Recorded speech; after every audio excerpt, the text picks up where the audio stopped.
The morning light filtered through the blinds in thin, golden streaks, painting stripes across my cluttered desk. I sat there, staring at the glowing screen of my laptop, trying to focus on the report due by noon. But my mind kept wandering, as it always did these days, back to him, my roommate Alex. He wasn't supposed to be this complicated. Roommates weren't supposed to make your chest tighten every time they walked into a room or leave you second-guessing their intentions when they lingered too long in doorways. Alex had been living with me for almost 2 years now, ever since we graduated college and decided splitting rent would save us both from financial ruin. On paper, he was perfect, reliable, funny, easygoing. He paid his half of the bills on time, never left dirty dishes in the sink, and even remembered to buy milk when we ran out. To anyone else, he probably seemed like the ideal cohabitant. But lately, something about him felt off. Or maybe it wasn't him at all. Maybe it was me that I sighed, leaning back in my chair and rubbing my temples. My thoughts were a tangled mess, looping endlessly between guilt and curiosity. It started a few weeks ago, or maybe it had always been there, and I'd just chosen not to notice. At first, it was small things. Catching him watching me change out of the corner of my eye, pretending he hadn't noticed when I called him out on it.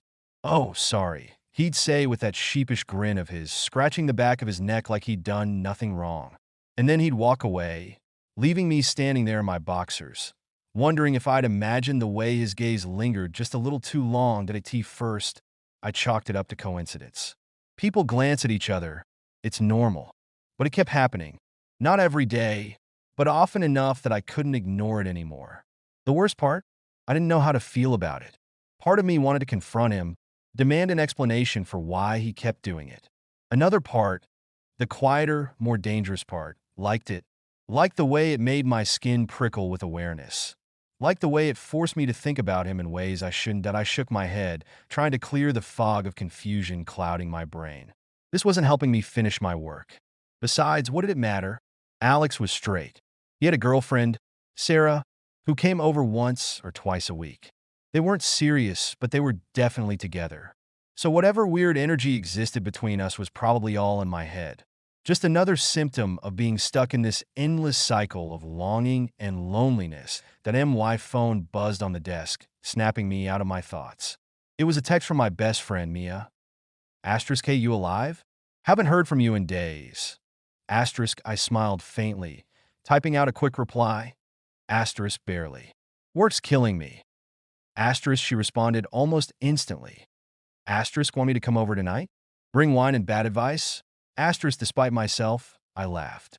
Mia had a way of cutting through my self-doubt with her sharp wit and no-nonsense attitude. Spending time with her usually helped me put things into perspective. But tonight I hesitated.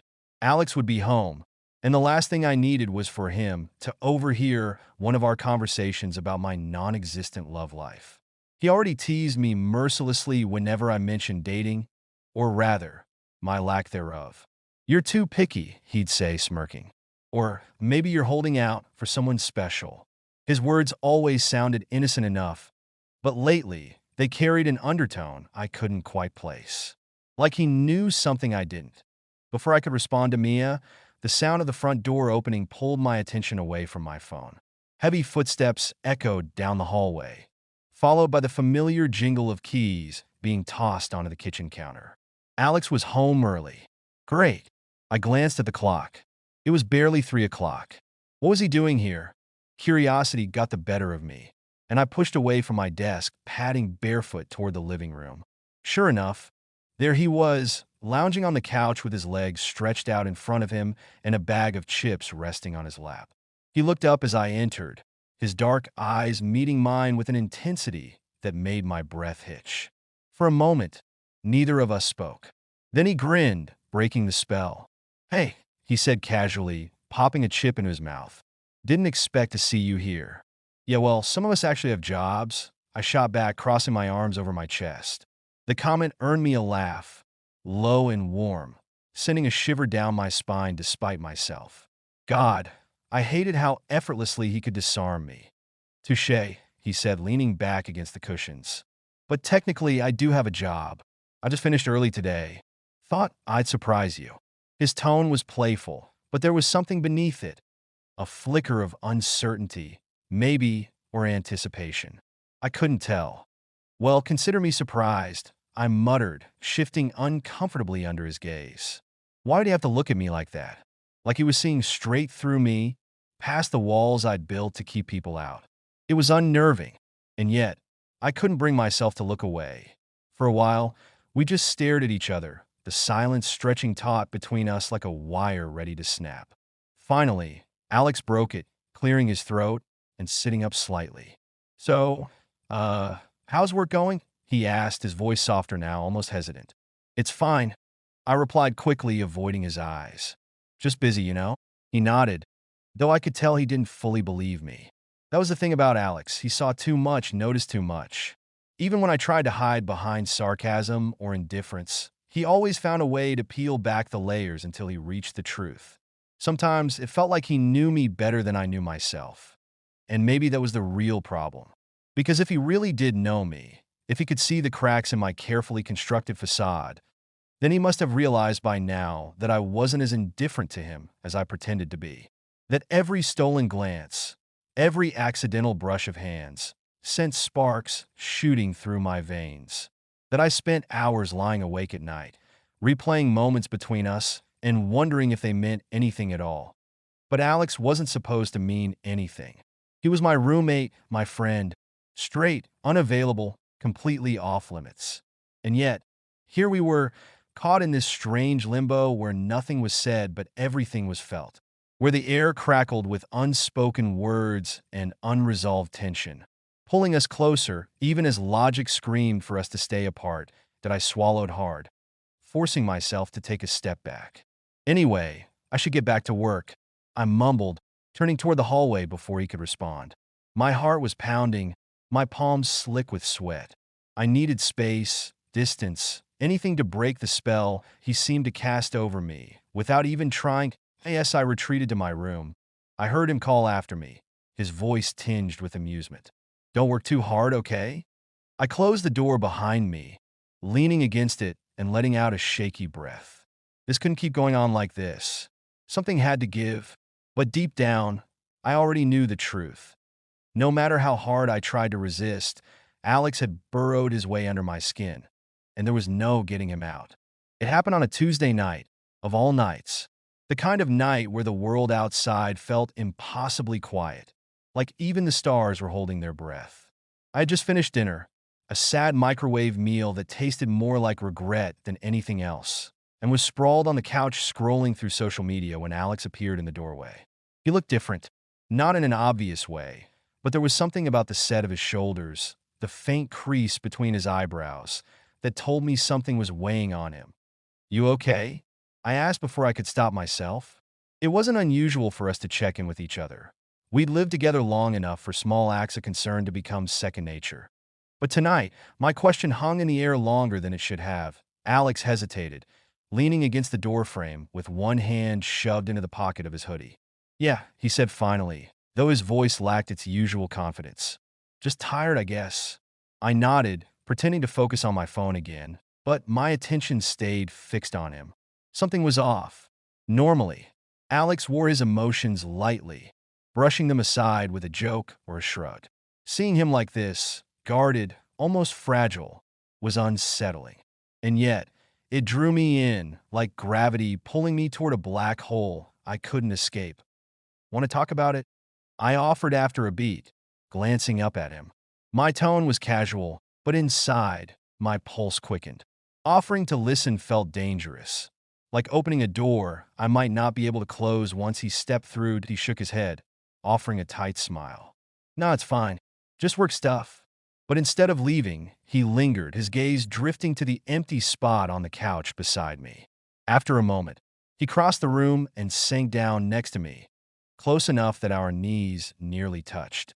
The proximity made my skin prickle, and I shifted slightly, trying to create some distance without making it obvious. For a while, neither of us spoke. The silence stretched out, heavy and charged, until Alex broke it with a soft laugh. You know what's messed up? Sometimes I feel like I don't even know who I am anymore. The words caught me off guard. They were so raw, so unfiltered, that they knocked the wind out of me. This wasn't the Alex I knew, the one who breezed through life with effortless charm and a devil-may-care attitude. This version of him was vulnerable, exposed, and achingly human.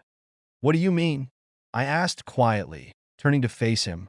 His eyes met mine briefly before darting away, as if he regretted saying anything at all. "I don't know," he admitted, running a hand through his hair. "It's like everyone expects me to be this certain way, you know? Like I'm supposed to fit into this box. And if I don't, then something's wrong with me." He paused, exhaling sharply. Does that make sense? It did, more than he probably realized. I'd spent most of my life feeling the same way, like I was constantly performing, putting on a mask to hide the parts of myself I was afraid people wouldn't accept. Hearing him articulate those feelings hit me somewhere deep, stirring up memories I'd rather keep buried. "Yeah," I said softly. "It makes total sense." We sat there for a while longer, the weight of his confession settling between us like a third presence. I wanted to say something, anything, to ease the tension, but the words stuck in my throat. Instead, I found myself studying him, noticing the way the dim light from the lamp cast shadows across his face, highlighting the sharp angles of his cheekbones and the curve of his lips. He looked beautiful, though I hated myself for thinking it. Beautiful and unreachable. Eventually, he broke the silence with a self-deprecating chuckle. "So, ma, didn't mean to unload on you like that. Must sound pretty pathetic, huh?" "No," I replied quickly, maybe too quickly. "Not pathetic, honest." And honestly, I trailed off, unsure how to finish the sentence. What I wanted to say was important, that hearing him open up like this mattered to me in ways I couldn't fully explain. But admitting that felt like crossing a line I wasn't ready to cross. Instead, I settled for a safer response. "Honestly, it helps. Knowing you're not alone, I mean."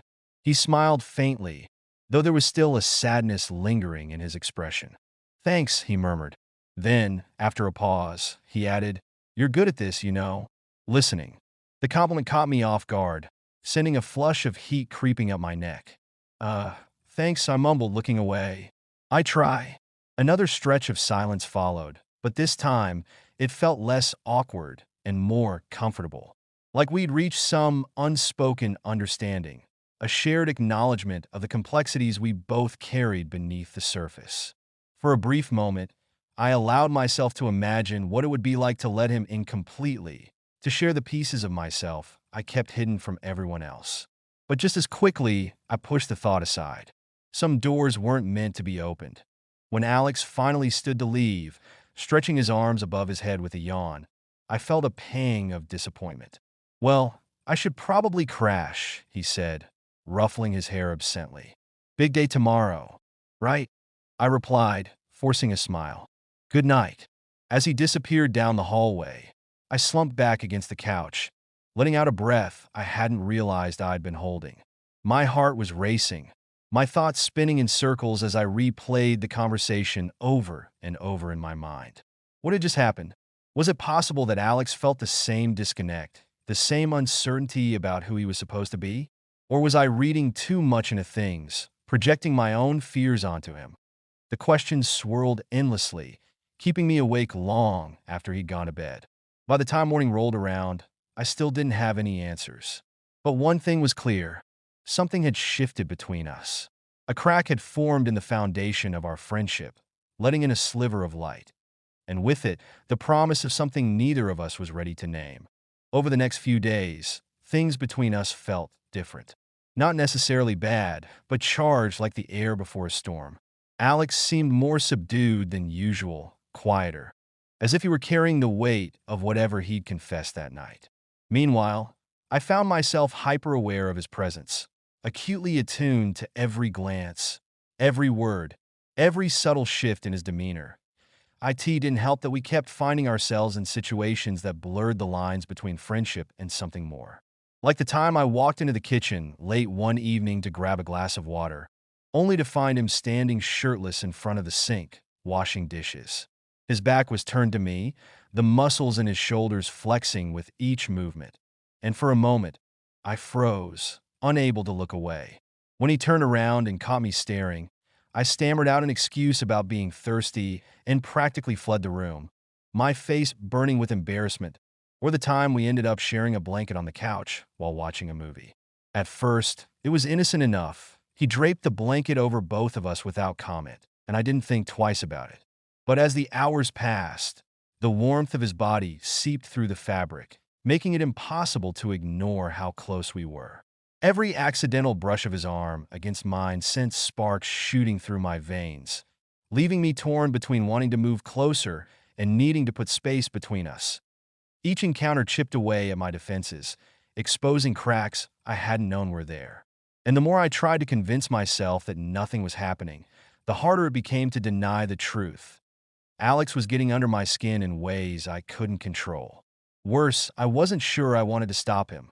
But obstacles loomed large on the horizon, casting long shadows over whatever fragile connection we were building. There was Sarah, of course, his girlfriend, whose existence served as a constant reminder of everything I couldn't have. She stopped by less frequently these days, citing work commitments or family obligations, but her absence only deepened the guilt gnawing at the edges of my conscience. How could I even entertain thoughts of Alex when he belonged to someone else? Then there was the bigger issue, Alex himself. For all his moments of vulnerability, for all the signs that hinted at something deeper lurking beneath the surface, he was still straight, or at least that's what he claimed to be. Maybe he was questioning things, exploring parts of himself he'd never dared to acknowledge before. Or maybe I was misinterpreting everything, seeing patterns where none existed. Either way, pursuing anything with him felt like playing with fire, risking not only my heart, but also the friendship we'd built over years of living together. And yet, despite the risks, despite the uncertainty, I couldn't bring myself to walk away. Because buried beneath the fear and doubt was a flicker of hope, a tiny, stubborn belief that maybe, just maybe, Alex felt the same pull I did. That maybe this strange, electric tension between us wasn't one-sided after all. So I waited, clinging to fragments of conversations and stolen glances, searching for clues that might confirm my suspicions. And though I told myself it was futile, that nothing could ever come of this, part of me refused to give up. Not yet. Not when the possibility of something real still lingered, tantalizingly out of reach. It started with small things, moments that, on their own, might have seemed insignificant, but together began to weave a pattern I couldn't ignore. Like the way Alex always seemed to know when I needed coffee. On mornings when my alarm blared too early and my head felt like it was stuffed with cotton, he'd appear in the kitchen, already dressed for work, holding out a steaming mug of black coffee, just the way I liked it. "Thought you could use this," he'd say with a smirk, brushing past me as if it were no big deal. But his fingers would linger against mine for just a fraction of a second longer than necessary, sending a jolt of electricity up my arm, or the late-night conversations that stretched into the early hours of the morning, fueled by takeout containers and half-empty bottles of wine.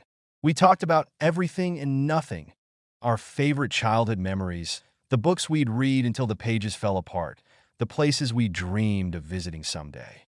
His voice had a way of wrapping around me, low and steady, making me feel safe in ways I hadn't realized I craved. And sometimes, when he laughed, a deep, rumbling sound that made his whole body shake. I found myself laughing too, even if I didn't fully understand the joke. It wasn't about what we said. It was about how those moments made me feel. Seen, heard alive. One evening, after a particularly grueling day at work, I came home to find Alex sprawled on the couch, guitar resting lazily across his lap. He looked up as I walked in, his face breaking into a grin. "Hey," he greeted, strumming a soft chord. "Want to hear something?" I hesitated, dropping my bag by the door. Music had always been his thing, not mine. I didn't have an ear for it. Couldn't tell a G major from a C minor. But there was something so inviting about the way he held the instrument, the way his fingers moved deftly over the strings, that I nodded and sank onto the couch beside him. He launched into a song I didn't recognize, his voice rough but tender, filling the room with a melody that tugged at something deep inside me. I closed my eyes, letting the music wash over me, feeling the vibrations of the guitar resonate through the cushions beneath us. When the last note faded away, I opened my eyes to find him watching me, his expression unreadable. "What?" I asked, suddenly self-conscious. "Nothing," he said softly, shaking his head. "Just you looked peaceful." The words caught me off guard, and I felt heat rise to my cheeks. "Yeah, well, your singing's not bad either," I teased, trying to lighten the mood.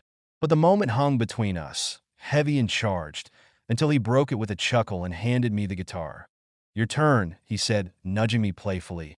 "I don't know how to play," I protested, holding up my hands in mock surrender. "Sure you do," he countered, scooting closer and guiding my fingers to the fretboard. "Here, let me show you." His hand covered mine, warm and calloused, as he adjusted my grip. "Now press down here, yeah, like that. Good." His breath tickled my ear as he leaned in to demonstrate, and I swallowed hard, acutely aware of how close he was. The scent of his cologne, something woody and faintly spicy, filled my senses, making it hard to concentrate. "Like this," I managed, fumbling through a clumsy attempt at a chord. "Close enough," he said, laughing softly. "See? You're a natural." I rolled my eyes, though I couldn't suppress the smile tugging at my lips. "Yeah, right? If being a natural means sounding like a dying cat, then sure." "Hey, don't sell yourself short," he teased, bumping his shoulder against mine.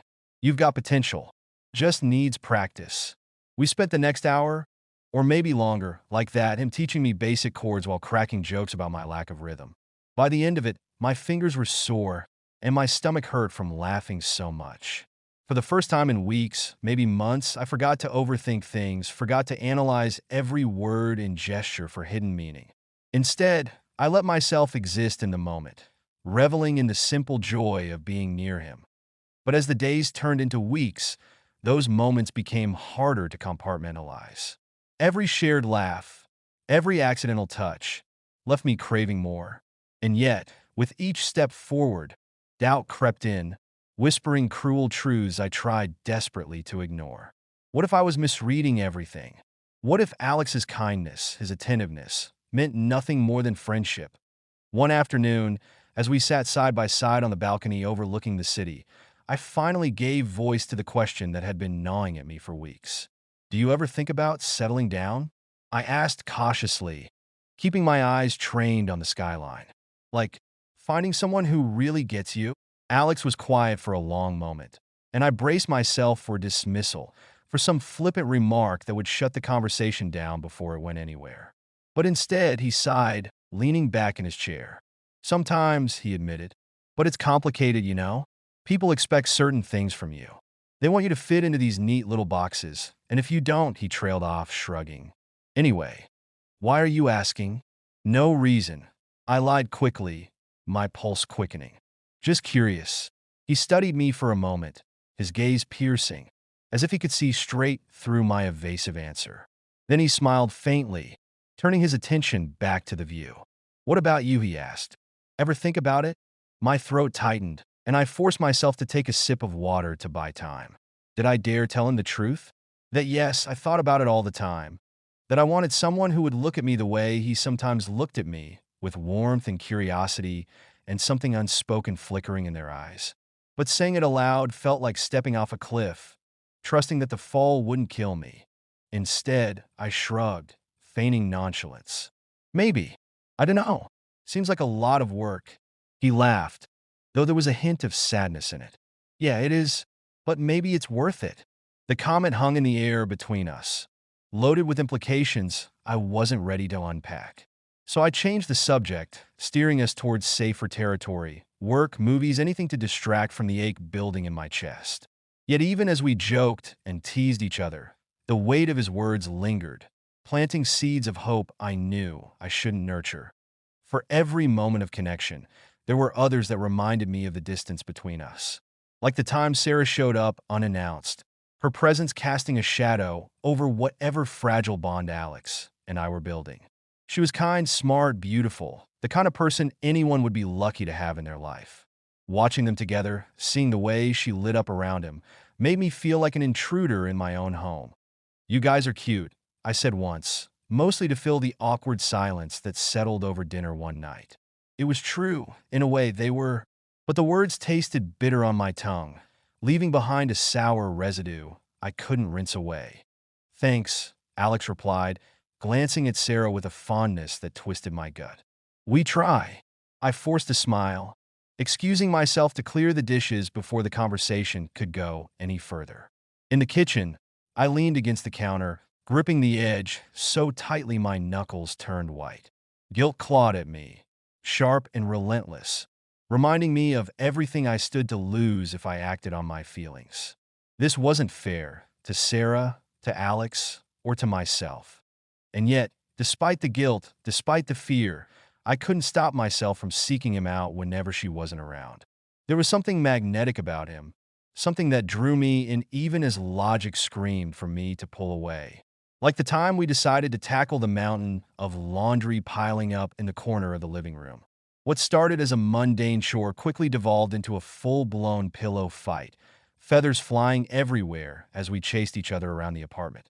"You're gonna pay for that," Alex shouted, laughing as he lunged for me, tackling me onto the couch. We wrestled for a moment, breathless and giggling like kids, until he pinned me down, his hands pressing lightly against my wrists. For a split second, we froze, our laughter fading into something quieter, heavier. His eyes searched mine, dark and intense, and I felt my heart stutter in my chest. Was he going to kiss me? Did I want him to? Before I could decide, he released me, rolling off the couch with a sheepish grin. "Truce," he offered, extending a hand. "Truce," I echoed weakly, accepting it. But the memory of his weight on top of me, the heat of his skin against mine, stayed with me long after the feathers had been swept away, that as the weeks passed. The line between friendship and something more continued to blur. Each interaction carried the weight of unspoken longing, of questions neither of us dared to ask. And though I told myself it was hopeless, that nothing could ever come of this, part of me refused to give up entirely. Because buried beneath the fear and uncertainty was a stubborn, irrational hope, a belief that maybe, just maybe, Alex felt it too. That maybe this strange, electric tension between us wasn't one-sided after all. I held on, clinging to fragments of moments and whispered promises, searching for signs that might confirm my suspicions. And though I knew it was reckless, though I knew it could only end in heartbreak, I couldn't bring myself to let go. Not yet. Not when the possibility of something real still lingered, tantalizingly out of reach. It was raining the night everything changed. Not the gentle kind of rain that soothes and lulls you into quiet reflection, but the kind that pounds against windows and drowns out all other sounds. A relentless, chaotic downpour that mirrored the storm brewing inside me. I'd spent most of the evening holed up in my room, trying to distract myself with a book I couldn't focus on, while Alex was in the living room, nursing what had to be his third beer. We hadn't spoken much since dinner, both of us retreating into our own corners like we often did when things felt off. But tonight, the silence between us wasn't comfortable. It was heavy, oppressive, like it was pressing down on my chest and making it hard to breathe. Every time I heard him shift on the couch or exhale sharply, my pulse quickened, as if my body knew something my mind wasn't ready to admit. Something was coming, something inevitable, and no amount of pretending could stop it. Finally, unable to stand the tension any longer, I pushed away from my desk and stepped into the hallway. The apartment was dimly lit, the only source of light coming from the flickering glow of the TV screen. Alex sat slouched on the couch, his head tilted back against the cushion, eyes closed. For a moment, I just stood there, watching him. His shirt clung loosely to his frame, damp from where he'd been leaning against the window earlier, and his hair was tousled in that careless way that made my stomach twist. He looked exhausted, vulnerable, achingly human. "Hey," I said softly, breaking the silence. My voice sounded strange, almost foreign, even to my own ears. His eyes fluttered open, meeting mine with a gaze so intense it took everything in me not to look away. "Hey," he replied, his tone low and rough around the edges. He didn't smile, didn't offer one of his usual quips. Instead, he patted the empty space beside him, wordlessly inviting me to join him. That I hesitated, torn between the urge to flee and the desperate need to close the distance between us. In the end, curiosity, Or maybe something deeper won out. I crossed the room and sank onto the couch, leaving a careful gap between us. Neither of us spoke for a while, the sound of the rain filling the void. Then, without warning, Alex turned to face me, his expression unreadable. "You've been avoiding me," he said bluntly, his words cutting through the haze of uncertainty like a knife. "What?" I stammered, caught off guard. "No, I haven't." "Yes, you have." His voice was firm, leaving no room for argument. Ever since Sarah came over last week. You've barely said 2 words to me unless you had to." The accusation stung, not because it wasn't true, but because hearing him say it aloud made it real. I opened my mouth to deny it, to deflect with some lame excuse about work or stress, but the words died on my tongue. What was the point? He already knew. Maybe he'd always known. "I'm sorry," I muttered finally, staring at my hands. "It's just complicated." "Complicated how?" He pressed, leaning closer. "Talk to me, man. Whatever it is, we can figure it out." His proximity sent a jolt of electricity through me, and I shifted uncomfortably, wishing I could disappear into the couch cushions. How could I explain something I barely understood myself? How could I put into words the tangled web of longing, guilt, and fear that had been consuming me for weeks? "It's nothing," I lied, shaking my head. "Just forget it." "No." The sharpness in his tone startled me, and I glanced up to find him glaring at me, frustration etched across his features. "Don't shut me out. Not now. Not after everything." "Everything," I echoed, my heart pounding. "What are you talking about?" He sighed, running a hand through his hair. For a moment, he looked like he might back down, retreat behind the walls he usually kept so carefully intact. But then he straightened, his jaw tightening with resolve. "You really don't get it, do you?" he asked, his voice softer now, but no less intense. "Every time you look at me, every time you laugh or smile or brush past me like I'm nothing, it kills me. Because I want more, okay? I want? God, I don't even know what I want. But it's not this." The confession hit me like a punch to the gut, knocking the air from my lungs. I stared at him, stunned, my mind racing to process what he'd just said. Did he mean? No, that couldn't be right. He was straight. He had Sarah. This had to be some kind of misunderstanding. "What are you saying?" I whispered, my voice trembling despite my best efforts to steady it. That he let out a bitter laugh, shaking his head. "I don't know, all right? All I know is that I can't keep pretending anymore. Pretending that I don't notice the way you look at me, the way your hand brushes mine by accident. Pretending that I don't feel it too, that pull, that connection. It's driving me crazy." My chest tightened, a mixture of relief and terror coursing through me.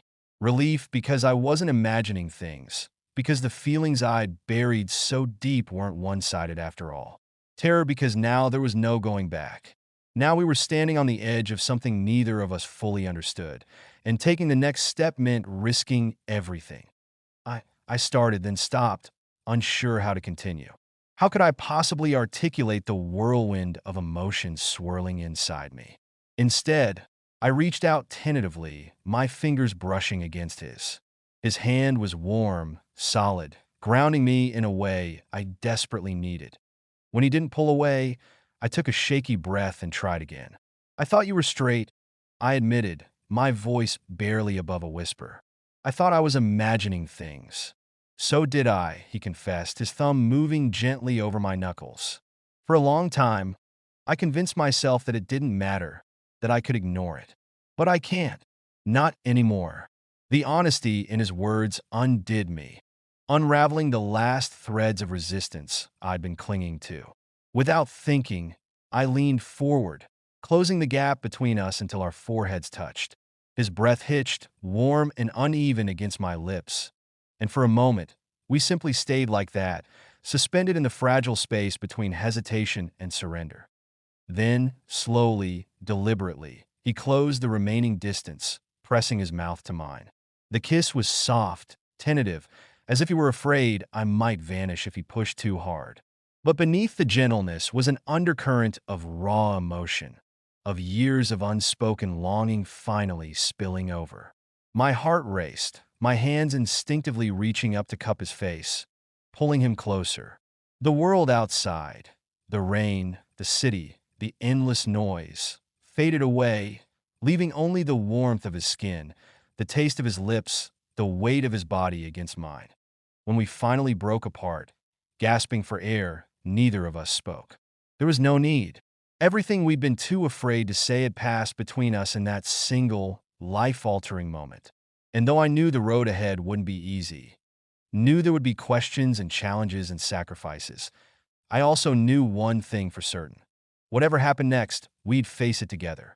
Because in that moment, as the rain continued to pour outside and the faint scent of beer lingered in the air, I realized something I'd been denying for far too long. This was worth fighting for. The morning after the kiss was surreal. Sunlight streamed through the blinds, painting golden stripes across the floor, but it felt like an intrusion, a cruel reminder that the world outside hadn't stopped spinning just because ours had tilted on its axis. I woke up tangled in my sheets, the memory of Alex's lips still lingering on mine, and for a moment, I let myself believe it had all been real, that last night hadn't been some fever dream born of longing and desperation. But then reality crashed back in, sharp and unrelenting. What had we done? More importantly, what happened now? I padded into the kitchen, half expecting to find him there, nursing a cup of coffee like he always did. Instead, the room was empty, save for the faint hum of the refrigerator and the remnants of last night's chaos scattered across the counter. Empty beer bottles, crumpled napkins, the ghost of our shared vulnerability, hanging heavy in the air. My stomach churned as I poured myself a glass of water, trying to steady the storm brewing inside me. When Alex finally emerged from his room an hour later, dressed in sweatpants and a hoodie, his hair sticking up at odd angles, the tension between us was palpable. He hesitated in the doorway, his gaze flickering toward me before darting away, as if he wasn't sure how to act. Neither was I. "Hey," he said finally, his voice rough with sleep, or maybe something else. "You okay?" "I'm fine," I replied quickly, too quickly. The lie tasted bitter on my tongue, but I forced a smile anyway, hoping it would mask the turmoil beneath the surface. "What about you?" He shrugged, leaning against the counter. "Same." We stood there for a while, neither of us speaking, the silence stretching taut like a wire ready to snap. Finally, I broke it, unable to bear the weight any longer. "About last night," "Yeah," he interrupted, running a hand through his hair. "We should probably talk about that." His words sent a jolt of panic through me. Talk about it? What was there to say? Last night had been everything I'd secretly wanted but never dared to hope for. And yet, now that it was real, now that it existed outside the confines of my imagination, it felt terrifyingly fragile. Like a single misstep could shatter it completely. "I don't regret it," I blurted out before I could stop myself. "If that's what you're worried about." Alex blinked, caught off guard by my admission. Then he smiled faintly, though there was a sadness lurking behind it. "Me neither," he said softly. "But this changes things, doesn't it?" It was a rhetorical question, but it hung in the air between us nonetheless, heavy with implications. Yes, it changed things. It changed everything. And not just for us, for Sarah, for our friends, for the carefully constructed lives we'd built around the illusion of normalcy. How could we possibly navigate this without losing ourselves or each other? In the process, over the next few days, we tiptoed around each other, both of us acutely aware of the invisible line we'd crossed. Conversations were stilted, filled with awkward pauses and forced laughter. Even mundane tasks like doing dishes or folding laundry felt charged, as if every interaction carried the potential to unravel the fragile truce we'd established. Meanwhile, guilt gnawed at me relentlessly. Every time my phone buzzed with a text from Sarah, asking how Alex was doing, when they should meet up again, I felt like a fraud, complicit in a betrayal I couldn't undo. She didn't deserve this. None of us did. And yet, despite the guilt, despite the fear, there were moments when I allowed myself to imagine a future where we didn't have to hide. Where Alex and I could exist openly, honestly, without the constant threat of judgment or rejection looming over us. Those moments were fleeting, stolen glimpses of a life that felt impossibly far away. But they kept me going, fueling the stubborn hope that refused to die. Point one evening. After another strained dinner and a tense game of pretend everything's normal, Alex cornered me in the hallway. "We can't keep doing this," he said, his voice low but urgent. "Pretending nothing's changed. It's killing me." "I know," I admitted, leaning against the wall. "But what are we supposed to do? Tell her? Just rip the bandage off and deal with the fallout?" He hesitated, his jaw tightening. "Would that really be so bad? At least then we wouldn't have to lie anymore." "It's not that simple," I shot back, frustration bubbling to the surface. "This isn't just about her. It's about us, about who we are and what we want. Are you ready for that? Because I'm not sure I am." The truth of my words hit us both like a punch to the gut. For all the longing, all the connection we'd shared, neither of us was fully prepared to face the consequences of what we'd started. We were standing on the edge of a precipice, staring into the unknown, and the thought of jumping terrified me. Things came to a head a week later, when Sarah unexpectedly dropped by. I was in my room, headphones on, trying to drown out the noise in my head with music, when I heard her cheerful greeting echo through the apartment. My heart sank. Of course, she'd choose today to visit. The one day when Alex and I had barely exchanged more than a handful of words that I stayed hidden in my room, listening to their muffled conversation through the walls. Her laugh sounded lighter than usual, almost nervous, and Alex's responses were clipped, distant. Something was wrong. I could feel it in the air, thick and suffocating.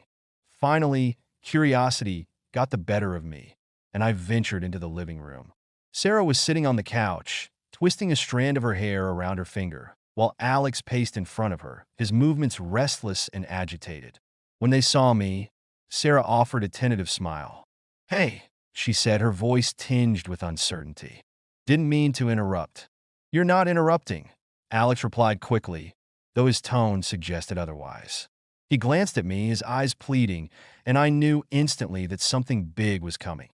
"I need to tell you something," he began, turning back to Sarah. His hands were shoved deep into his pockets, his shoulders hunched as if bracing for impact. "Something important." Her expression shifted, alarm flashing across her features. "Okay," she said slowly, sitting up straighter. "What is it?" For a moment, no one spoke. The silence stretched out, unbearable and deafening, until Alex finally exhaled sharply and met her gaze. "I can't do this anymore," he said, his voice cracking slightly. "Us. I am sorry, Sarah. I never meant to hurt you." Her face fell, confusion giving way to hurt and anger. "What are you talking about?" she demanded, her voice rising. "Is this about someone else? Is it him?" She gestured toward me, her eyes narrowing. "No," Alex insisted, shaking his head. "It's not about anyone else. It's about me. About who I am. I've been lying to you, to myself, and I can't keep doing it." The room seemed to shrink around us, the air growing heavier with each passing second. Sarah stared at him, tears welling in her eyes, and I felt like an intruder in a moment I had no right to witness. Yet I couldn't look away, couldn't move, frozen by the weight of what was unfolding.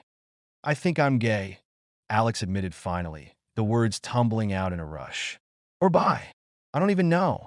All I know is that I can't keep pretending to be something I'm not." The confession hung in the air, raw and unfiltered, leaving behind a stunned silence.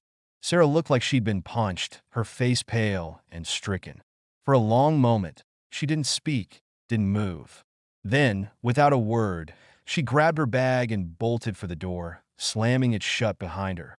The sound reverberated through the apartment, echoing in the hollow space left in her wake. Alex sank onto the couch, burying his face in his hands, and I instinctively moved to sit beside him, placing a tentative hand on his shoulder. He flinched at first, then leaned into the touch, his body trembling with the force of emotions he'd been holding back for so long. "I'm sorry," he whispered, his voice breaking. "I didn't mean for it to happen like this." "I know," I murmured, squeezing his shoulder gently. "You did the right thing." But even as I said the words, doubt crept in. Had he? Or had we made a terrible mistake, setting off a chain reaction we weren't equipped to handle? Only time would tell. Did I end the days that followed? The fallout spread like ripples in a pond. Friends asked questions we weren't ready to answer. Work became a minefield of sidelong glances and whispered gossip. And Sarah, well, Sarah disappeared entirely, blocking both of us on social media and refusing to return Alex's calls. Each piece of collateral damage weighed heavily on us, testing the fragile bond we'd only just begun to build. Yet amidst the chaos, there were moments of clarity, small victories that reminded me why we'd taken this leap in the first place. Like the night Alex held my hand in public for the first time, his grip firm despite the nervous tremor in his fingers. Or the mornings when we woke up together, sunlight streaming through the window, and for a brief moment, the world felt perfect. Still, uncertainty lingered, casting shadows over our newfound happiness. Would we survive the scrutiny? Could we truly make this work? Or were we destined to crumble under the pressure? These questions haunted me, keeping me awake at night and coloring every decision we made. But for now, we held on, clinging to each other, to the promise of something real and beautiful, even as the storm raged on around us. Because in the end, love wasn't about having all the answers. It was about finding the courage to ask the questions and trusting that somehow, someway, you'd find your way through. Months passed, and the sharp edges of the storm began to soften. Life didn't return to normal. Not the kind of normal we'd known before, but it settled into something new, something raw and imperfect yet undeniably real. The fallout from Alex's confession had been brutal, leaving scars that would take time to heal. But in its wake, there was also clarity, a sense of purpose neither of us had dared to imagine when this journey began. That we moved out of the apartment together, trading the cramped space filled with memories of Sarah and our old lives for a smaller place downtown. It wasn't much, just a one-bedroom walk-up with creaky floors and peeling paint, but it felt like ours. Every box we unpacked, every piece of furniture we arranged, carried the weight of a promise that no matter what came next, we'd face it side by side. Alex changed in ways I hadn't expected. He became quieter, more introspective, as if he were still processing everything he'd uncovered about himself. Some nights, I'd find him sitting on the fire escape, staring at the city lights with a cigarette dangling loosely from his fingers, a habit he'd picked up during the hardest weeks. Other times, he'd surprise me with bursts of laughter or spontaneous plans. Like the time he dragged me to a karaoke bar at midnight, insisting we needed something reckless. Those moments reminded me why I'd fallen for him in the first place. Because beneath the uncertainty and fear, he was still Alex, vibrant, unpredictable, alive as for me. I realized how much I'd grown too. Before all of this, I'd spent so much of my life hiding, behind sarcasm, behind walls, behind the belief that love was something I could never truly have. But Alex had forced me to confront those fears, to step into the light even when it terrified me. And though I still had moments of doubt, nights when I lay awake wondering if we were strong enough to make it through, I knew deep down that I was better for having loved him. That loving him had made me braver, softer, more willing to risk everything for something worth holding on. One evening, as autumn painted the streets in shades of gold and crimson, we found ourselves wandering through the park near our new apartment. The air was crisp, carrying the faint scent of fallen leaves and distant bonfires. We walked slowly, hands brushing occasionally until Alex finally reached over and laced his fingers through mine. His touch sent a familiar warmth coursing through me, grounding me in the present moment. "You ever think about what comes next?" he asked after a while, his voice soft but steady. "All the time," I admitted, glancing at him. "But I try not to dwell on it too much. One day at a time, right?" He nodded, though there was a flicker of something in his eyes. Hope, maybe, or determination. "Yeah. Still, sometimes I wonder, do you think people will ever stop judging us? Stop looking at us like we're some kind of anomaly?" I squeezed his hand, offering a small smile. "Probably not. But does it really matter? As long as we know who we are, and as long as we're sure about this, it doesn't matter what anyone else thinks." For a moment, he just looked at me, his expression unreadable. Then he laughed softly, shaking his head. "God, when did you get so wise?" "I've always been wise," I teased, nudging him playfully. "You're just finally paying attention." His laughter echoed around us. mingling with the rustle of leaves and the distant chatter of passersby. In that moment, surrounded by the quiet beauty of the season, I felt a profound sense of peace. Not because everything was perfect, far from it, but because we were learning to navigate the imperfections together. Because despite the challenges, despite the pain, we'd chosen each other. And that choice, fragile as it might be, was the foundation of something extraordinary. Later that night, as we lay tangled in bed, the city humming softly outside our window, Alex turned to me with a thoughtful expression. "Do you remember that night it rained?" he asked, his voice barely above a whisper. "Of course I do," I replied, smiling faintly. "How could I forget?" He hesitated, tracing lazy circles on my arm with his fingertip. "That was the first time I let myself believe we could actually, you know, be something." I rolled onto my side to face him, studying the curve of his lips, the faint shadow of stubble along his jawline. "And now?" I prompted gently. "Now," he said, his gaze locking onto mine, "I don't want to imagine my life without you in it." The words hit me like a wave, washing away any lingering doubts or fears. I reached out, cupping his cheek in my hand, and kissed him softly. When I pulled back, I whispered, "Good, because I don't want to imagine mine without you either."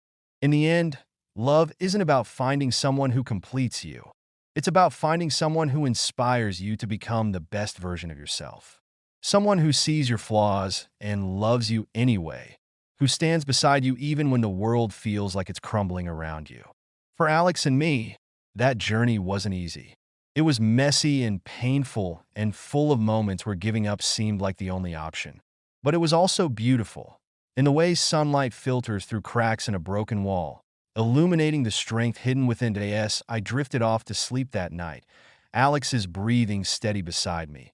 I thought about how far we'd come, from stolen glances and unspoken longing to this, a quiet, imperfect kind of happiness that felt truer than anything I'd ever known. And though I couldn't predict what the future held, I knew one thing for certain. Whatever happened, we'd face it together. Because love isn't about guarantees. It's about choosing to leap, even when you can't see the ground below.